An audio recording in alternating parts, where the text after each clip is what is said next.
Book 15. Athena calls Telemachus home from Lacedaemon. He meets Theoclymenus at Pylos and brings him to Ithaca. Upon landing, he heads to Eumaeus' hut. Athena journeyed to the beautiful city of Lacedaemon.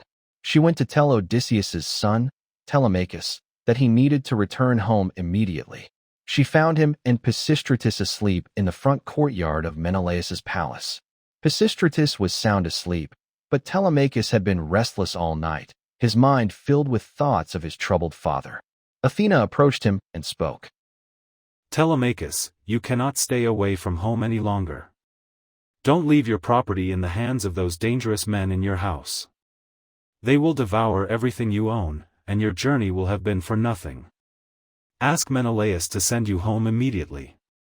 That way, you might still find your excellent mother there when you return.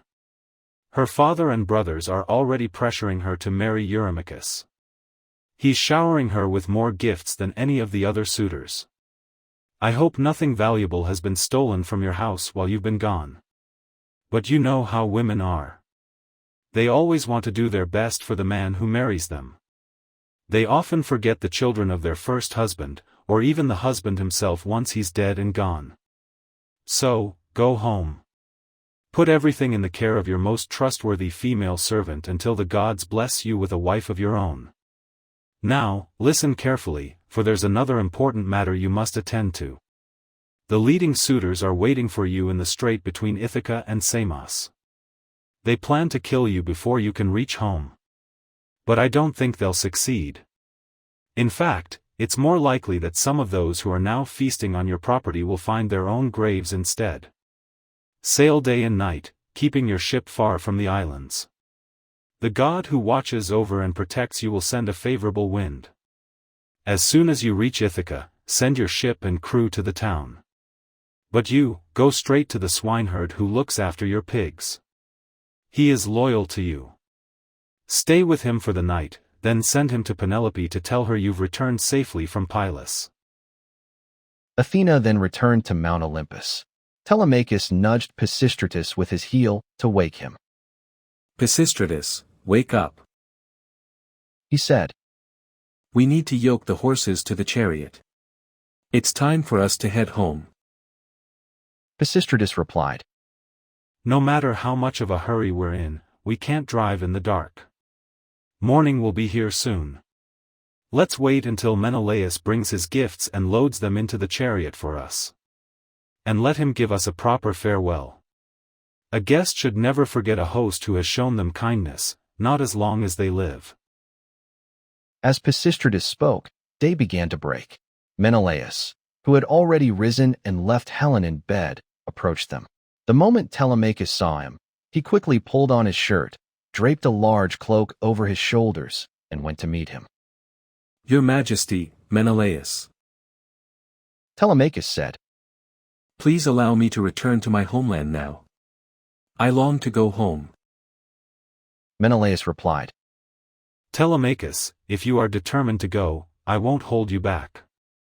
I believe a host should be neither too clingy with his guest nor too rude. Balance is always best in all things.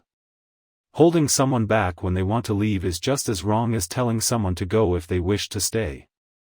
A guest should be treated well while in the house and sent off smoothly when they wish to depart. So, wait a little while. Let me load your beautiful gifts into your chariot, and you can inspect them yourself. I'll tell the women to prepare a good meal for you from what we have in the house. It will be more fitting and practical for you to eat before setting out on such a long journey. And if you wish to tour Hellas or the Peloponnese, I will personally yoke my horses and guide you through all our main cities. No one will send us away empty-handed. Everyone will give us something, like a bronze tripod, a pair of mules, or a golden cup. Telemachus answered.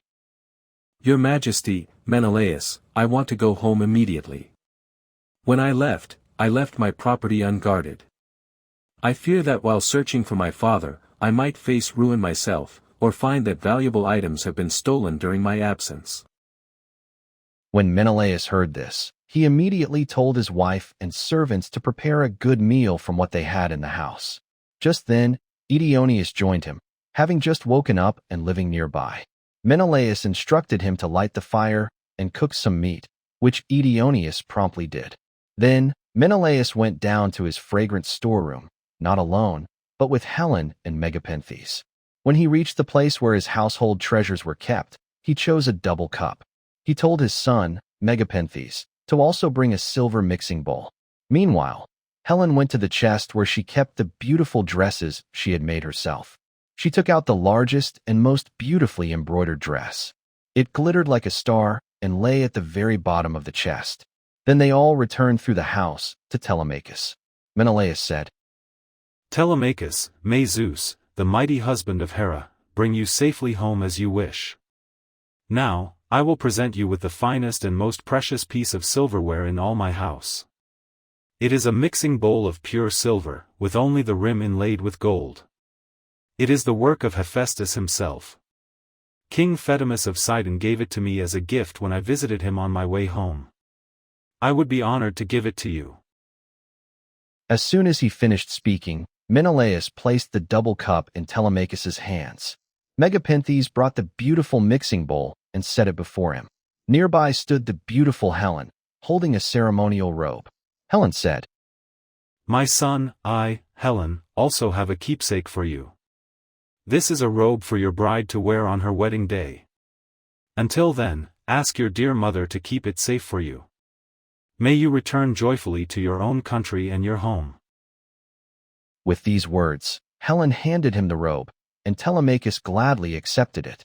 Pisistratus then loaded the gifts into the chariot, admiring each one as he did so.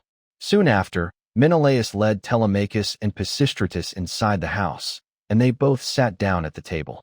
A maidservant brought water in a beautiful golden pitcher and poured it into a silver bowl for them to wash their hands.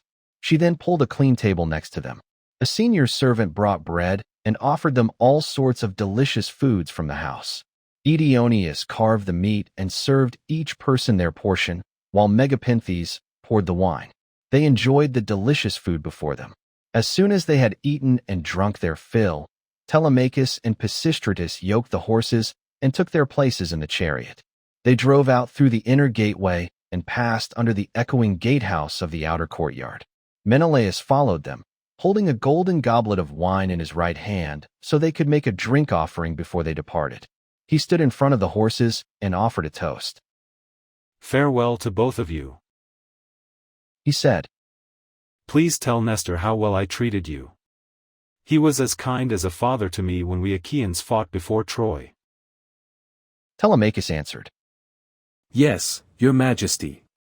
We will be sure to tell him everything the moment we see him. How I wish I were as certain of finding my father Odysseus returned when I get back to Ithaca. Then I could tell him of the immense kindness you have shown me and of the many beautiful gifts I am taking with me. Just as Telemachus finished speaking, a bird flew to their right. It was an eagle, clutching a large white goose in its talons, which it had snatched from a farmyard. All the men and women were running after it, shouting. The eagle flew very close to them, then veered off to their right, in front of the horses. When they saw it, they rejoiced and felt a sense of comfort. Pisistratus then asked, Your Majesty, Menelaus, has heaven sent this omen for us, or for you? Menelaus was pondering what the most fitting answer would be, but Helen spoke before him. I will interpret this as the gods have placed it in my heart. She said, And I have no doubt it will come to pass. The eagle came from the mountain where it was born and built its nest. In the same way, Odysseus, after traveling far and enduring much suffering, will return to take his revenge. Perhaps he is already back and plotting trouble for the suitors. Telemachus replied, May Zeus grant that it be so. If it truly comes to pass, I will vow to honor you as if you were a god, even when I am back home. As he spoke, Telemachus cracked his whip over the horses, and they galloped at full speed through the town towards the open country. The horses shook the yoke on their necks and traveled all day until the sun set and darkness covered the land. They reached Pherai, the home of Diocles, son of Ortilochus, son of Alpheus. There, they spent the night and were treated with generous hospitality. When rosy-fingered Dawn, child of morning, appeared, They again yoked their horses and took their places in the chariot. They drove out through the inner gateway and under the echoing gatehouse of the outer courtyard. Pisistratus then lashed his horses, and they flew forward eagerly.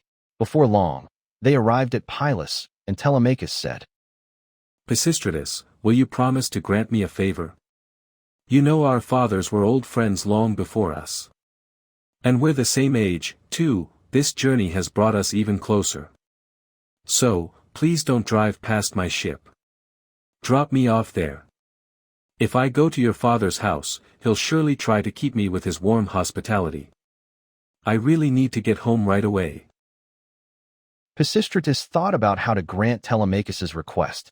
He decided it was best to turn the horses toward the ship and load the beautiful gifts of gold and clothing from Menelaus onto the stern. Then Pisistratus said, You should get on board your ship right away.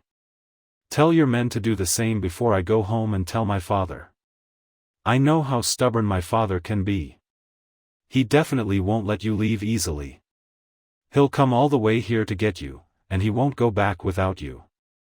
Then he'll be very angry. Nestor drove his fine horses back to the city of Pylos and soon arrived home. Meanwhile, Telemachus called his sailors together and gave them orders. All right, lads.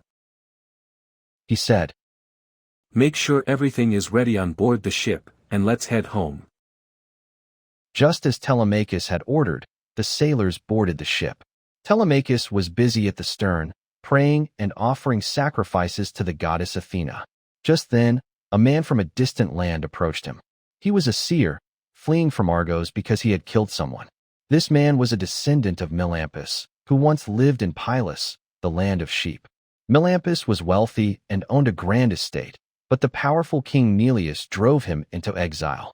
Neleus seized Melampus' property and imprisoned him for a whole year in King Phylacus' house. Melampus suffered greatly, tormented by the issue of Neleus's daughter and a deep sorrow inflicted by the fearsome Erinyes, the goddesses of vengeance. Eventually, he escaped with his life. He drove his cattle from Phylace to Pylos, avenged the injustice done to him, and gave Neleus's daughter to his brother. After that, he left the land and went to Argos, where he was destined to rule over many people. In Argos, Melampus married and settled down, having two famous sons, Antiphates and Mantius. Antiphates became the father of Oicleus, and Oicleus became the father of Amphiaraus. Amphiaraus was deeply loved by both Zeus and Apollo, but he didn't live to old age. He was killed in Thebes because of a woman's gifts. His sons were Alcmaeon and Amphilochus. Melampus' other son, Mantius, was the father of Polyphides and Clitus. The goddess Eos, seated on her golden throne, was so enchanted by Clitus's beauty that she carried him off to live among the immortal gods. But after Amphiaraus's death, Apollo made Polyphides the greatest seer in the entire world. Polyphides quarreled with his father and went to live in Hyperesia, where he remained, prophesying for everyone. It was this very Polyphides' son, Theoclymenus, who now approached Telemachus as he was pouring out wine offerings and praying on his ship. Friend, Theoclymenus said, I see you making sacrifices here. I beg you, by these very offerings and by the God who receives them, and I also implore you, by your own life and the lives of your crew, to tell me nothing but the truth. Who are you, and where do you come from? Please tell me about your home and your parents. Telemachus answered, I will tell you the absolute truth. I am from Ithaca, and my father is Odysseus. I am as certain of that as I am that he once lived. But it seems he met a tragic end. That's why I've taken this ship and gathered my crew, hoping to hear some news of him, for he has been away from home for a very long time. I, too, Theoclymenus replied, am an exile. I killed a man from my own people. He has many brothers and relatives in Argos, and they hold great power among the Argives. I am fleeing to escape death at their hands, and so I am destined to be a wanderer across the earth. I am your humble suppliant. Please, take me aboard your ship so they cannot kill me. I know they are pursuing me. Telemachus answered, If you wish to join us, I will not refuse you. Come aboard, then. In Ithaca, we will treat you with generous hospitality, according to what we have. Telemachus took Theoclymenus' spear and laid it on the ship's deck. He boarded and sat in the stern, inviting Theoclymenus to sit beside him. Then the sailors untied the ropes. Telemachus told them to grab the sail ropes, and they quickly obeyed. They set the mast into its socket in the cross plank, raised it, and secured it firmly with the forestays. Then, using twisted oxhide ropes, they hoisted the white sails. The goddess Athena sent a fresh, strong tailwind, ensuring the ship sailed as fast as possible. With this, they passed by Crowne and Chalcis. Soon, the sun set, and darkness covered the entire land. The ship made a swift passage to Phae and then on to Elis, where the Epeans ruled. Telemachus then steered the ship toward the flying islands, wondering to himself if he would escape death or be captured. Meanwhile, Odysseus and the swineherd were eating supper in the hut, joined by the other men. As soon as they finished eating and drinking, Odysseus decided to test the swineherd. He wanted to see if Eumaeus would continue to treat him kindly, let him stay there, or send him off to the city. So Odysseus said, Eumaeus and all of you, Odysseus began. tomorrow I want to leave and start begging around the town. I don't want to be a burden to you or your men any longer. So, please give me your advice and assign a good guide to go with me and show me the way. I'll have to go around the city begging, just to see if anyone will give me a drink and a piece of bread. I'd also like to go to Odysseus's house and bring news of her husband to Queen Penelope. Then I could move among the suitors and see if, from all their abundance, they might offer me dinner. I could quickly become an excellent servant for them in many ways. Believe me when I tell you, by the blessing of the god Hermes, who grants grace and a good name to the work of all people, there's no one alive who would make a handier servant than I would. I can put fresh wood on the fire, chop fuel, carve meat, cook, pour wine, and perform all the services that poor people must do for their betters. The swineherd was deeply disturbed when he heard this. Good heavens! He cried, What on earth put such an idea into your head? If you even go near the suitors, you'll surely be ruined. Their pride and arrogance reach the very heavens. They would never consider taking a man like you as a servant. Their servants are all young men, well-dressed, wearing fine cloaks and shirts, with handsome faces and always neatly groomed hair. Their tables are always kept perfectly clean and loaded with bread, meat, and wine. So please, just stay here. You're not bothering anyone. Neither I nor anyone else minds you being here. When young Master Telemachus returns, he will give you a shirt and a cloak and send you wherever you wish to go. Odysseus replied, I hope the gods hold you as dear as I do, for saving me from wandering into trouble. There's truly nothing worse than constantly being on the move. But once a person is truly desperate, they'll endure any hardship to fill their poor belly. Still, since you insist I stay here and await Telemachus's return, please tell me about Odysseus's mother and his father, who was already on the threshold of old age when Odysseus left for Troy. Are they still alive, or have they already passed into the house of Hades? I will tell you everything about them. Eumaeus replied, Laertes is still alive, but he's terribly distressed by his son's absence and the death of his wife. He prays to the gods to let him pass away peacefully in his own home. His wife, I'm sad to say, met a tragic end due to her overwhelming grief for her son. I hope no friend or neighbor who has been kind to me ever suffers such a fate. While she was alive, she was always sorrowful, but I enjoyed seeing her and asking how she was. She raised me alongside her youngest daughter, Timone. We grew up together, and she treated us both without favoritism. But once we both grew up, Timone was married off to Same with a splendid dowry. As for me, my mistress gave me a good shirt, a cloak, and a pair of sandals, and sent me to work in the countryside. Yet, she remained as fond of me as ever. Now, all of that is over. Still, I'm fortunate that the gods have blessed my work in my current position. I have enough to eat and drink, and I can offer hospitality to any respectable traveler who comes here. However, one cannot expect a kind word or deed from my mistress anymore, because the house has fallen into the hands of wicked people.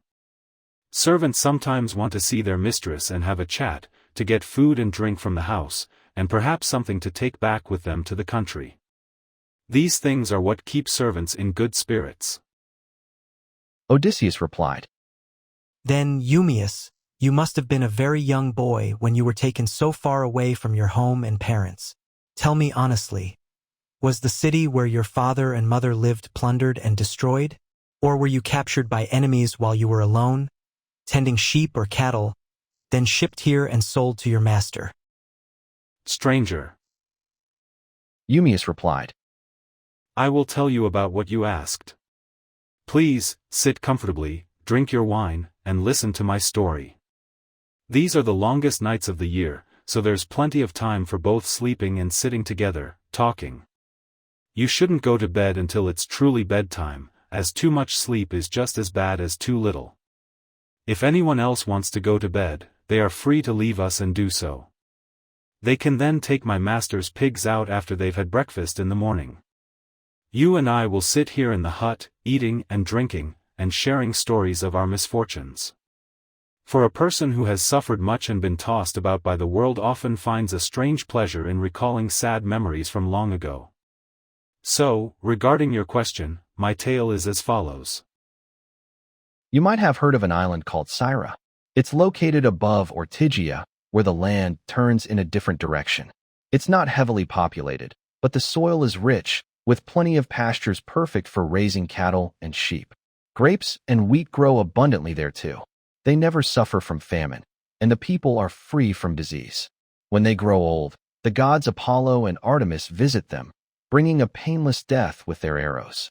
The island has 2 communities, and the entire land is divided between them. My father's son, Odysseus, was a great man, like the gods themselves, and he ruled both communities. One day, cunning Phoenician merchants arrived on a ship packed with all sorts of glittering trinkets and jewels. The Phoenicians were incredibly skilled sailors, you see. It so happened that my father's house had a maid from Phoenicia. She was tall, beautiful, and an excellent servant. These scoundrels caught her one day while she was washing clothes near their ship. They seduced her, tempting her in a way no woman could resist.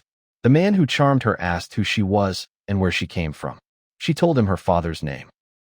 I am from Sidon, She said, the daughter of Arebus, a man of immense wealth.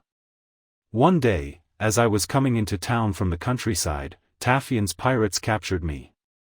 They brought me across the sea to this place and sold me to the master of this house. He paid them my ransom. The man who had charmed her said, Wouldn't you like to come with us and see your parents and their home? I hear they are both alive and doing well. I would gladly do that. She replied, But first, you must swear a solemn oath not to harm me on our journey. They all swore as she asked. Once the oath was made, the woman said, Sure. If any of you see me on the street or at the well, don't speak to me. If someone tells my master, he'll grow suspicious. Then I'll be thrown in prison, and you'll all be killed. So keep your mouths shut. Buy your goods as quickly as you can. And when you're finished loading, let me know. I'll bring as much gold as I can get my hands on. I can also do something else to help pay my share. I am the nurse of this house's kind master's son. He's a cute little boy, just starting to run around. I'll take him onto your ship. If you take him to another country and sell him, you'll earn a great deal of money. The woman returned to the house. The Phoenicians stayed for a full year, loading their ship with precious goods. Once the ship was full, they sent a messenger to the woman. Their messenger was a very cunning fellow. He came to my father's house, carrying a gold necklace strung with amber beads. While my mother and the servants held the necklace, admiring it and bargaining over its price, he quietly signaled the woman. Then he returned to the ship. She took my hand and led me out of the house. In the front part of the house, I saw tables set with cups from guests who had been feasting with my father. These guests were all his attendants, but they had gone to a public assembly. The woman quickly snatched up 3 cups and hid them in her dress. I followed her, not knowing any better. The sun had already set, and darkness covered the land. We hurried as fast as we could until we reached the harbor where the Phoenician ship was anchored. Once we were on board, they sailed across the sea, taking us with them. Zeus sent a fair wind. We sailed for 6 days and nights. But on the 7th day, the goddess Artemis struck the woman. She crashed down into the ship's hold as if she were a seagull landing on the water. The crew threw her overboard to become food for the seals and fish, leaving me alone and filled with sorrow. Soon, the winds and waves carried the ship to Ithaca. There, Laertes gave some of his possessions for me. That is how I first came to see this land. Odysseus replied, Eumaeus, I listened to your sad story with great interest and pity, but Zeus has given you good things along with your misfortunes. Despite all your hardships, you have a good master. Thanks to him, you always have plenty to eat and drink, and you live a good life. Meanwhile, I am still forced to wander from city to city, begging for my meals. The 2 men talked like this. They had little time left for sleep, as dawn was quickly approaching. Meanwhile, Telemachus and his crew were nearing land. They lowered the sails, took down the mast, and rowed their ship into the harbor. They dropped their anchors and tied the ropes securely. Then they came ashore, mixed their wine, and prepared dinner. Once they had eaten and drunk their fill, Telemachus said, Take the ship on to the town. But I will stay here, for I want to check on the herdsmen at one of my farms. In the evening, after I've finished my business, I will go down to the city. And tomorrow morning, as a reward for your hard work, I will treat all of you to a hearty dinner with plenty of meat and wine. Then Theoclymenus asked, My young friend, what should I do? To whose house among your important people should I go? Or should I go straight to your own house and see your mother? Telemachus replied, Any other time, I would have told you to go straight to my house. You would find no lack of hospitality there. But right now, it wouldn't be comfortable for you. I'll be away, and my mother won't see guests. She rarely even shows herself to the suitors, preferring to weave in an upstairs room to avoid them. However, I can tell you of a man whose house you can go to. That's Eurymachus, son of Polybus, whom everyone in Ithaca respects above all others. He is by far the best and most persistent suitor among those trying to marry my mother and take Odysseus's place. But only Zeus in heaven knows whether they will meet a miserable end before any marriage takes place. As he spoke, a hawk, the messenger of the god Apollo, flew to his right. It clutched a dove in its talons, and as it tore at the bird, feathers drifted down to the ground between Telemachus and the ship. Theoclymenus then pulled Telemachus aside and took his hand. Telemachus, Theoclymenus said, that bird would not have flown to your right unless a god had sent it. As soon as I saw it, I knew it was a good omen. It means you will remain powerful, and there will be no house in Ithaca more royal than your own. Telemachus replied, I truly hope that proves to be true. If it does, I will show you immense favor and give you many gifts. Everyone who meets you will congratulate you. Then he spoke to his friend Piraeus. Piraeus, son of Clitius, of all those who accompanied me to Pylos, you have shown yourself the most willing to serve me. I would be grateful if you would take this stranger to your own house and treat him generously until I can come for him. Piraeus replied, Telemachus, you may stay away as long as you wish. I will look after him for you, and he will find no lack of hospitality. As he spoke, Piraeus boarded the ship and told the others to do the same and untie the ropes. So they all took their places in the ship. But Telemachus put on his sandals and took a long, sturdy spear with a sharp bronze head from the ship's deck. Then they untied the ropes, pushed the ship away from the land, and headed towards the city as they had been instructed. Meanwhile, Telemachus strode on as fast as he could, until he reached the farmhouse where countless herds of pigs were grazing. This was the home of the excellent swineherd, who was so loyal to his master. Book 16. Odysseus reveals himself to Telemachus. Meanwhile, Odysseus and the swineherd Eumaeus had a fire going in the hut. They were getting breakfast ready as dawn broke. The other workers had already left with the pigs. Just then, Telemachus approached. The dogs didn't bark. Instead, they wagged their tails and greeted him warmly. Odysseus heard footsteps and noticed the dogs weren't barking. He turned to Eumaeus. Eumaeus, I hear footsteps. Odysseus said. It must be one of your men or someone you know. The dogs are wagging their tails, not barking. Before Odysseus could finish speaking, his son, Telemachus, stood at the door. Eumaeus leaped to his feet, dropping the bowls where he'd been mixing wine. He rushed to his young master, kissing Telemachus's head and his beautiful eyes, tears of joy streaming down his face. He was happier than an old father welcoming back his only son after 10 years of hardship in a foreign land. Eumaeus hugged Telemachus tightly, kissing him all over as if he'd returned from the dead. He spoke to him with deep affection. "Oh, Telemachus, light of my eyes, you're finally here." Eumaeus cried. "When I heard you'd gone to Pylos, I feared I'd never see you again. Come in, my dear boy, sit down. Now that you're back, I can truly look at your face. You don't often visit us herdsmen in the countryside. You usually stay in town.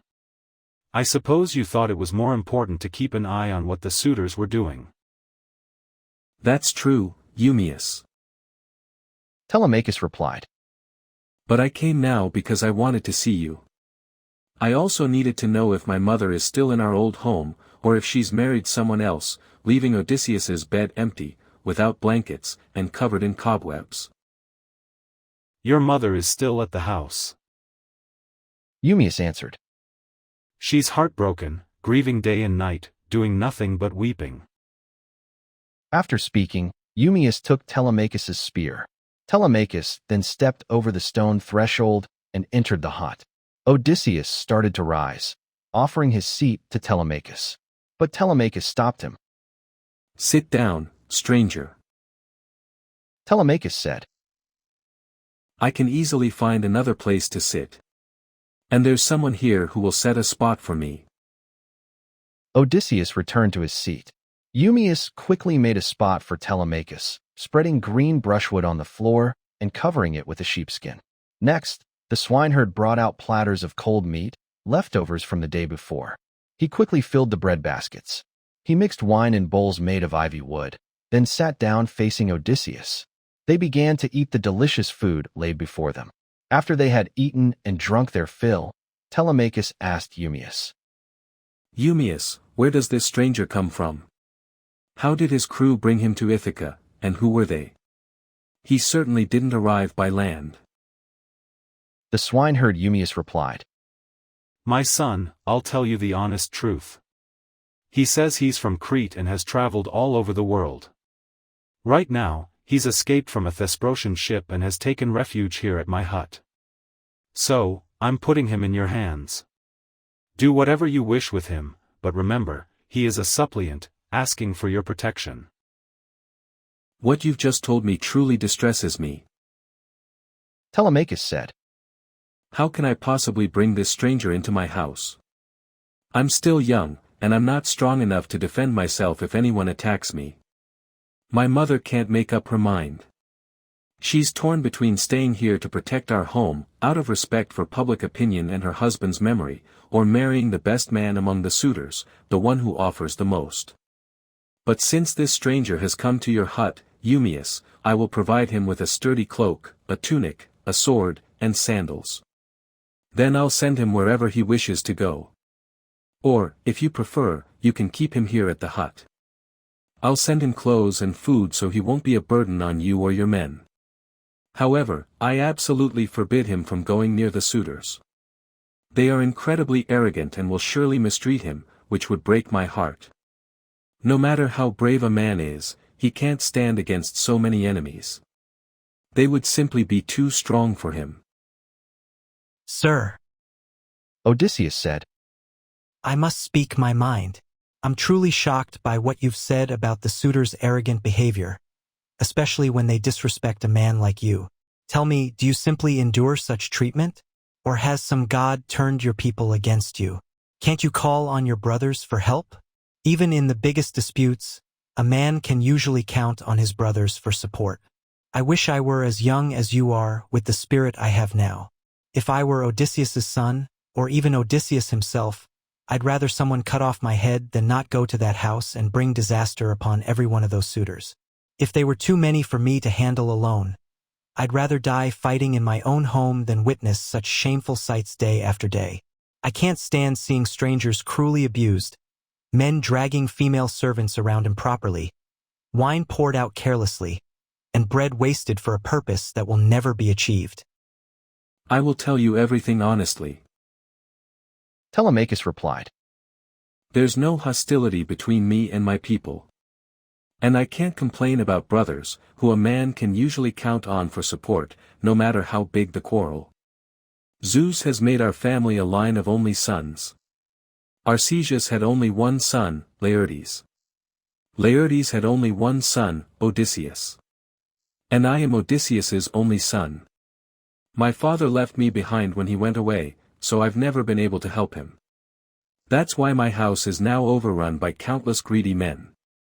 The chiefs from all the neighboring islands, Dulichium, Same, and Zacynthus, along with the most important men of Ithaca itself, are devouring my household. They pretend to be courting my mother. She won't flat out refuse to marry, nor will she bring an end to this situation. So, they are ruining my estate, and soon they'll ruin me too. However, the final outcome rests with the gods. But Eumaeus, my old friend, go at once and tell Penelope that I am safe and have returned from Pylos. Tell only her, and then come straight back here without letting anyone else know. Many people are plotting against me. I understand and will obey. Eumaeus replied. You don't need to instruct me further. But as I'm going that way, shouldn't I also let poor Laertes know that you've returned? Despite his deep sorrow for Odysseus, he used to oversee the farm work himself and would eat and drink freely with his servants. But people say that ever since you left for Pylos, he hasn't eaten or drunk properly. He doesn't look after his farm anymore. He just sits and weeps, wasting away until he's nothing but skin and bones. That's truly sad. Telemachus answered. My heart breaks for him, but we must leave him alone for now. If I could have everything my own way, the first thing I'd wish for would be my father's return. But go now, deliver my message, and hurry back. Don't go out of your way to tell Laertes. Tell my mother to send one of her women secretly to him with the news right away, so he can hear it from her. Telemachus urged the swineherd, so Eumaeus put on his sandals, tied them to his feet, and headed for town. The goddess Athena watched him leave the hut. Then, she approached the hut herself, appearing as a beautiful, stately, and wise woman. She stood beside the entrance and revealed herself to Odysseus. Telemachus, however, couldn't see her and didn't even know she was there, for the gods don't reveal themselves to everyone. Odysseus saw her, and so did the dogs. The dogs didn't bark. Instead, they whimpered in fear and ran to the far side of the yard. Athena nodded her head and signaled to Odysseus with her eyebrows. Odysseus then left the hut and stood before her, just outside the main wall of the yard. The goddess Athena spoke to him. Odysseus, noble son of Laertes. Athena said, It's time to tell your son everything. Don't keep him in the dark any longer. Make your plans to destroy the suitors, then head for town. I won't be long in joining you. I'm eager for this fight myself. As she spoke, Athena touched Odysseus with her golden wand. First, she draped a clean, fine tunic and cloak over his shoulders. Then, she transformed him, making him younger and more impressive. His face regained its color, his cheeks filled out, and his beard turned dark again. With that, the goddess Athena vanished. Odysseus walked back into the hut. His son was utterly astonished when he saw him. Telemachus quickly looked away, afraid he might be staring at a god. Stranger, Telemachus said, you've changed so suddenly from just a moment ago. Your clothes are different, and your face looks completely new. Are you one of the gods who live in the heavens? If so, please be kind to me until I can offer you proper sacrifices and gifts of finely crafted gold. Have mercy on me. I am no god. Why would you mistake me for one? Odysseus began.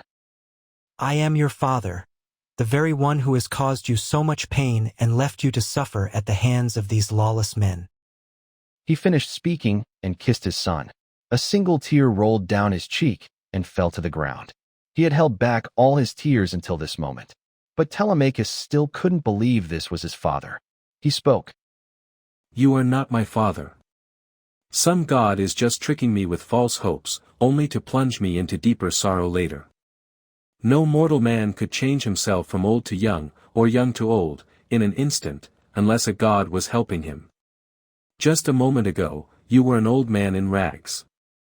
Now, you shine like a god descended from the heavens. Odysseus replied. Telemachus, you shouldn't be so incredibly surprised that I am truly here. There will be no other Odysseus coming after me. It is I, your father, who has finally returned home after 20 long years of wandering and countless hardships. What you're amazed by is the work of the mighty goddess Athena. She can change me however she wishes. Nothing is impossible for her. One moment, she makes me look like a beggar. The next, she transforms me into a young man in fine clothes. For the gods who live in the heavens, it's as easy as breathing to make any mortal look rich or poor. Odysseus finished speaking and sat down. Telemachus threw his arms around his father and wept. Both were so overwhelmed with emotion that they cried out loud, like eagles or vultures whose young, still learning to fly, have been stolen by farmers. Their cries were truly heartbreaking. The sun would have set on their sorrow if Telemachus hadn't suddenly spoken. My dear father, what ship brought you to Ithaca? What nation were the sailors from? You couldn't have come by land, could you? My son, I will tell you the truth. Odysseus replied. It was the Phaeacians who brought me here to Ithaca. They are excellent sailors, always willing to escort anyone who reaches their shores. They carried me across the sea while I was fast asleep and landed me right here in Ithaca. They gave me many gifts, bronze, gold, and fine clothes. Thanks to the gods' mercy, these gifts are safely hidden in a cave, and I have come here now at the suggestion of the goddess Athena, so we can plan how to defeat our enemies. First, give me a list of the suitors and their numbers. I need to know exactly who they are and how many there are. Then I can think this over carefully and decide if the two of us can fight them all alone, or if we need to find others to help us. Telemachus answered. Father, I've always heard of your great fame, both in battle and in council. But the task you're talking about is enormous. The mere thought of it makes me tremble. 2 men cannot stand against so many brave warriors. There aren't just 10 suitors, or even 20. There are many, many more. I'll tell you their numbers right now.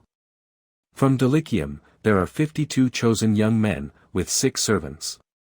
From Same, 24. From Zacynthus, 20 young Achaeans. And from Ithaca itself, 12. All of them are from noble families. They also have a servant named Medon, a bard, and 2 men who carve meat at their feasts. If we face such a huge number, you might regret ever coming here and seeking revenge. Can't you think of anyone else who would be willing to come and help us? Listen to me, Odysseus replied. and think carefully if the goddess Athena and her father Zeus will be enough, or if I should try to find someone else to help us. The ones you've named Telemachus answered. are indeed 2 very strong allies. Even though they live high among the clouds, they hold immense power over both gods and mortals. These 2 Odysseus continued. will not stay out of the fight for long once the suitors and I begin our battle in my house. So, tomorrow morning return home early and mingle with the suitors as you usually do.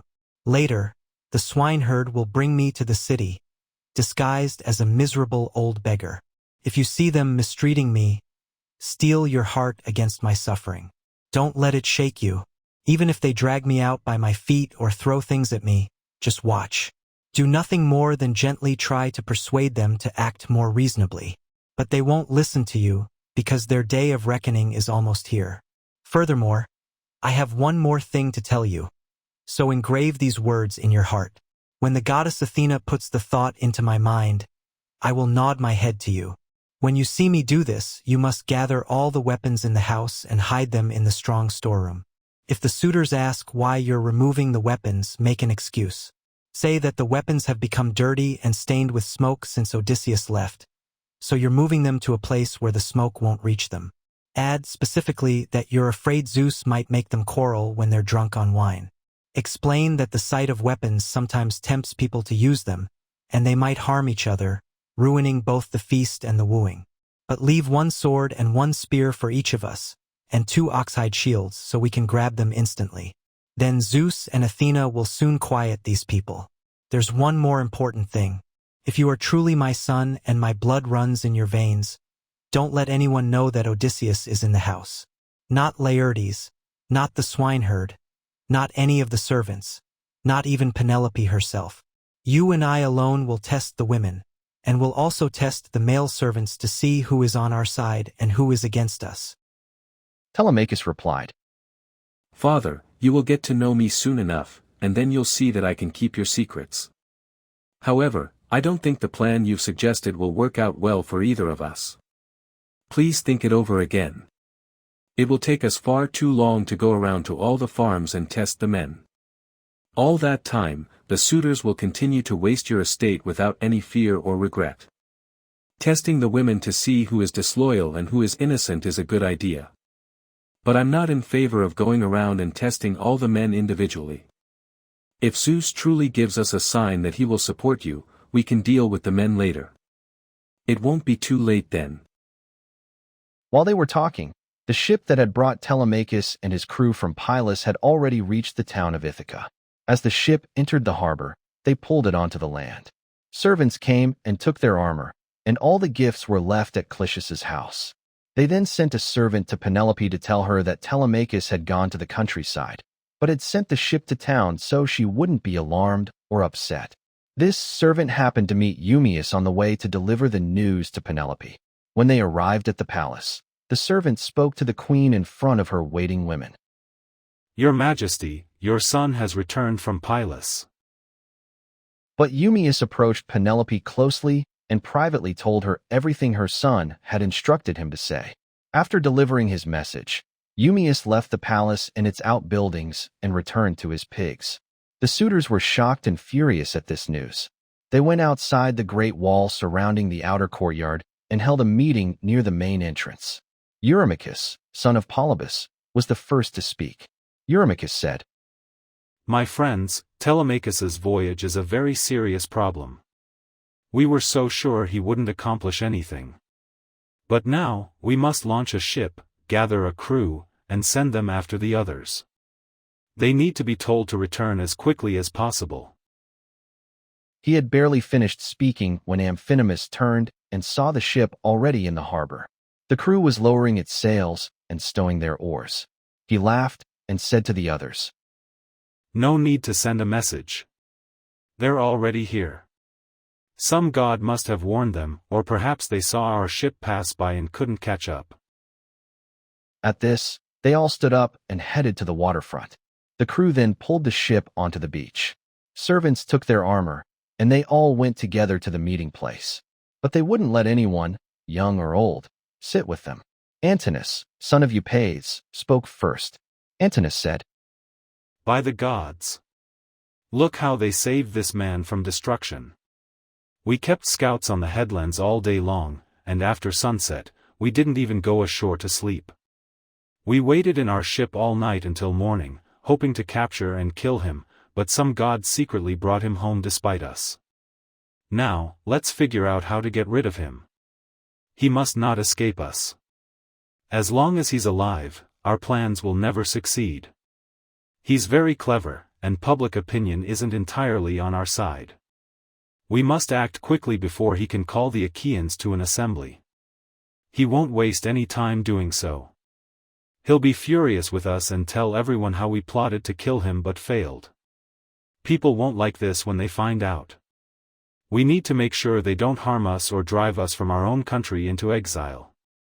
So, let's try to seize him either at his farm away from town or on the road here. Then we can divide his property among ourselves, and his mother and the man who marries her can have the house. If this plan doesn't appeal to you, and you want Telemachus to live on and keep his father's property, then we shouldn't gather here and waste his goods like this anymore. Instead, each of us should propose to Penelope from our own homes. Then she can marry the man who offers her the most, the one destined to win her.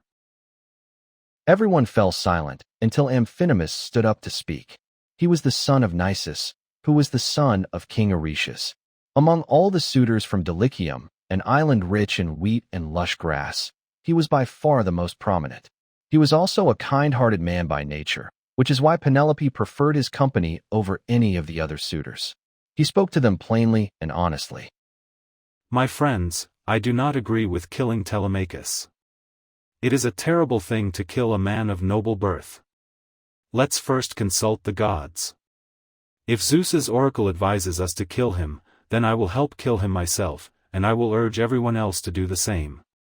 But if the gods warn us against it, then I want you all to hold back. When he finished speaking, his words pleased them. So they immediately rose and went to Odysseus's house, taking their usual seats. Then Penelope decided to show herself to the suitors. She knew about the plot against Telemachus because the servant Medon had overheard their conversation and told her. So, accompanied by her maidens, she went down to the courtyard. She approached the suitors, stood by one of the pillars supporting the cloister roof, and with a veil covering her face, she scolded Antinous. Antinous, you insolent and wicked schemer. People say you're the best speaker and adviser among men your age in Ithaca, but that's simply not true. You madman! How dare you try to kill Telemachus and ignore the pleas of suppliants, whom Zeus himself watches over? It's wrong for you to plot against each other like this. Don't you remember how your father fled to this very house, terrified of the people? They were enraged because he had joined Taphian pirates to plunder the Thesprotians, who were at peace with us. They wanted to tear him to pieces and seize everything he owned. But Odysseus calmed their fury and protected him. And now, you devour his property for free, woo his wife, and even try to kill his son. You are breaking my heart. Stop this at once, and make the others stop too. Eurymachus, son of Polybus, replied. Take heart, Queen Penelope, daughter of Icarius, and don't worry about these matters. As long as I live and breathe, no man will ever be born who dares to lay a hand on your son, Telemachus. I swear, if anyone tries to harm Telemachus, my spear will be stained red with their blood. Odysseus often held me on his knees, offered me wine to drink, and placed pieces of meat in my hands. So Telemachus is my dearest friend, and he has nothing to fear from us suitors. Of course, if the gods decree his death, he cannot escape it. He said this to reassure the queen, but in truth, he was secretly plotting against Telemachus. Penelope went upstairs again and mourned her husband until Athena sprinkled sleep over her eyes. That evening, Eumaeus returned to Odysseus and his son. They had just sacrificed a year-old pig and were preparing supper together. Athena approached Odysseus, touched him with her wand, and instantly transformed him back into an old man, dressing him in his old rags. She did this because she worried Eumaeus, the swineherd, might recognize him, failed to keep the secret, and tell Penelope. Telemachus spoke first. Eumaeus, you're back. He said, What's the news from town?